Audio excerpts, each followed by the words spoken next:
est en train d'écrire une partie d'échecs, dangereuse évidemment.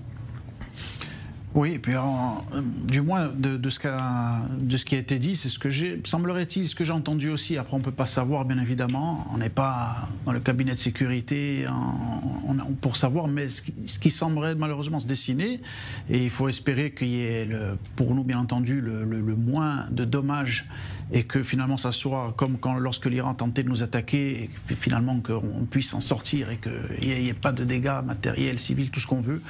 Mais je pense qu'il y aura une riposte coordonnée sur plusieurs fronts.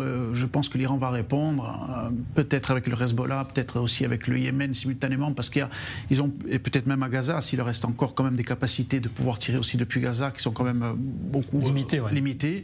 Mais à mon avis, il y a quand même une possibilité.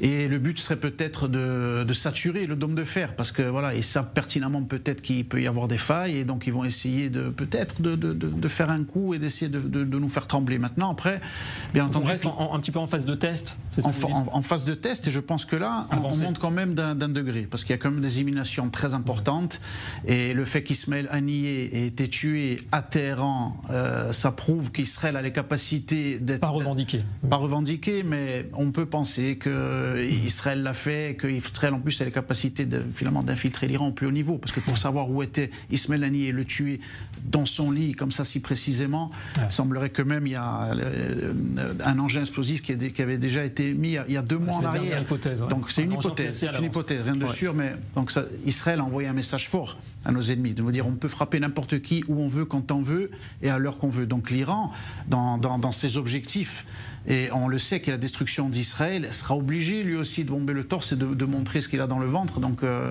il faut voir.